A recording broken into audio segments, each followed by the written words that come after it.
बिटिया ने पहली बार बहुत अच्छी रचना सुनाई थी। आदरणीय एसडीएम साहिबा उपस्थित हुई हैं, तो हम चाहते हैं क्या पूरी समिति, आयोजन समिति चाहती है कि एक रचना का काव्य पाठ करें। ज्योति त्रिपाठी जी, एक बार आप तालियों से पुनः स्वागत करें। आप सबका पुनः आभार व्यक्त करती हूँ। आप सब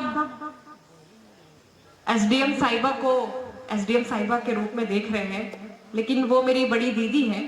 मैंने उन्हें तब देखा है जब वो मेहनत करके, लगन से, परिश्रम करके, सादगी से यहाँ तक पहुंची हैं। प्रतापगढ़ की शान ही नहीं, हम सब के लिए प्रेरणा स्रोत हैं। यकीन मानिए, मैं इतने पूरी दुनिया में काव्य पाठ करती हूँ, लेकिन एक अधिकारी के तौर पर जब आदमी को पद मिल जाता है तो वो गुरूर में होता है अक्सर, मैंने ये देखा है। लेकिन इतनी शालीनता, इतनी सौम्यता के साथ जिस तरह से वो यहाँ बैठी हैं और जितनी प्यारी वो है, मैं चाहती हूँ पूरा सदन उनके सम्मान में तालियां बजाए। आप सामने होती तो मुझे और अच्छा लगता, लेकिन मैं ऐसे करके काव्य पाठ कर देती हूँ। मुझे मनवीर जी की 4 पंक्तियां याद आती है, मैं दिव्या दीदी के चरणों में रखती हूँ कि मुझको कमजोर सी चिड़िया न समझना यारो, मुझको कमजोर सी चिड़िया न समझना यारो, मैं बदलते हुए मौसम को भाप सकती हूँ, तुम्हें मालूम कहां मेरे परों की ताकत, सारे आकाश को पल भर में नाप सकती हूँ। रुचि दीदी ने बहुत अच्छा प्रेम सुनाया, लेकिन प्रेम आजकल कैसा हो गया सर? 4 पंक्तियां सुनेगा, मैं बहुत संक्षिप्त रूप में अपनी बात कहकर अपना स्थान लूंगी, चूंकि आपके और खाने के बीच में अब मैं ही बची हूं।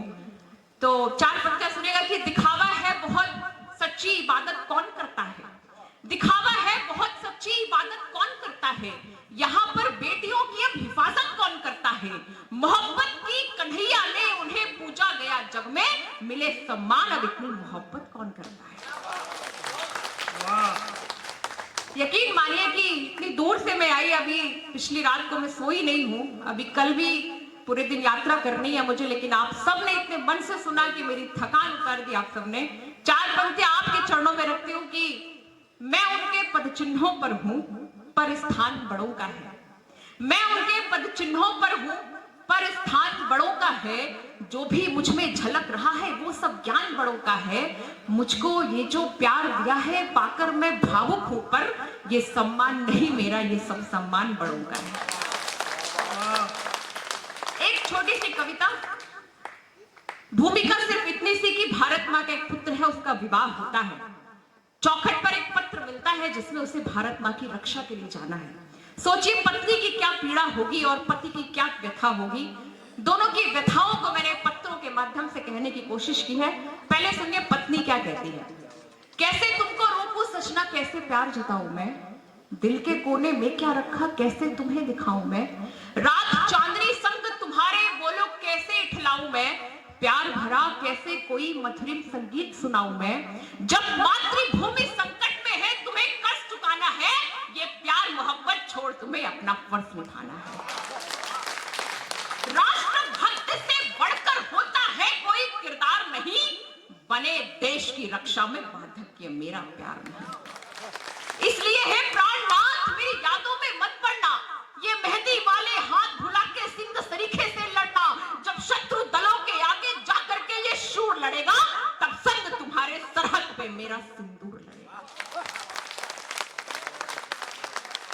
प्राणनाथ सौगंध तुम्हें आयल के झंकारों की, प्राणनाथ सौगंध तुम्हें मेरे ऊपर उपकारों की, प्राणनाथ सौगंध तुम्हें मेरे 16 श्रृंगारों की, मातृभूमि की रक्षा में चाहे रण में शीश कटा देना, किंतु शहादत से पहले दुश्मन को धूल चटा देना।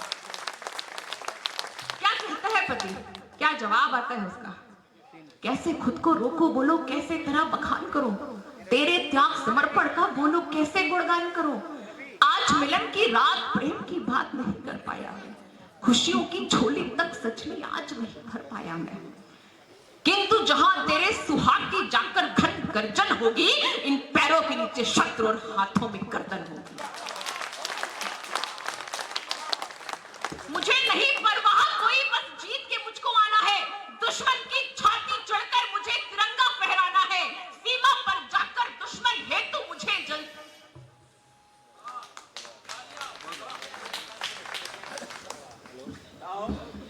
मुझे नहीं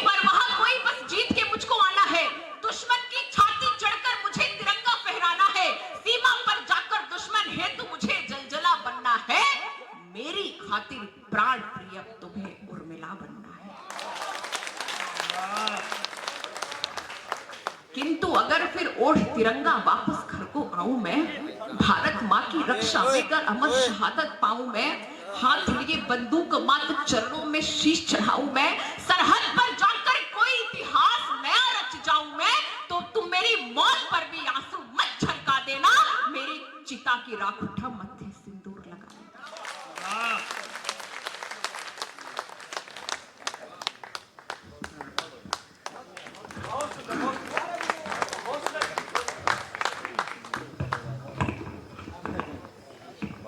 बहुत बहुत आभार ज्योति जी के इस शानदार काव्य पाठ के लिए। एक बार आपकी जोरदार तालियां मैं चाहता हूं। शायद आप जैसी बेटियों के लिए ही कहीं पर रेहाना रूही साहिबा कहती हैं कि दिल को बहलाने का सामान ना समझा जाए, दिल को बहलाने का सामान ना समझा जाए, इनको इतना भी आसान ना समझा जाए, और अब तो बेटे भी हो जाते हैं घरों से रुखसत, सिर्फ बेटी को ही मेहमान ना समझा जाए। आइए, मैं पुनः काव्य पाठ की भूमिका में नहीं हूं, लेकिन अभी तक इस काव्य रूपी रेलगाड़ी को जो चला रहे थे, ऐसे इंजन के पढ़ने की बारी आई है। और यकीन माने इस कार्यक्रम में आदरणीय अनिल चौबे दादा की जो भूमिका रही है, किसी भी कार्यक्रम में जो लगभग मृत था उसको जीवंत करने का काम अपने संचालन के माध्यम से जब अनिल चौबे दादा ने किया, वो काबिले तारीफ रहा। मैं अनिल भैया के लिए एक बार आपकी जोरदार तालियां चाहता हूं। हास्य का एक ऐसा नाम जो वैश्विक स्तर पर आज किसी परिचय का मोहताज नहीं है।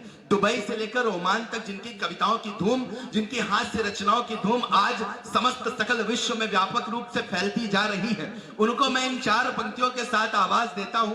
किसी कवि ने कहा कि जिसने मेरा निकाह कराया परी के साथ। इस कार्यक्रम में संचालक जी को आप आमंत्रित करेंगे अपनी तालियों के साथ, और आज के इस कार्यक्रम में संचालक के साथ अध्यक्षीय काव्य पाठ के लिए भी उनको बुलाऊंगा कि जिसने मेरा निकाह कराया परी के साथ, बीवी हुई फरार उसी मौलवी के साथ। नहीं, मामला यहाँ कम नहीं हुआ। अनिल दादा हमारे बड़े भाई है, पीछे रहने वाले नहीं है। जिसने मेरा निकाह कराया परी के साथ, बीवी हुई फरार उसी मौलवी के साथ, और इन्होंने भी मारा दांव, हुआ मौलवी भी चित्त।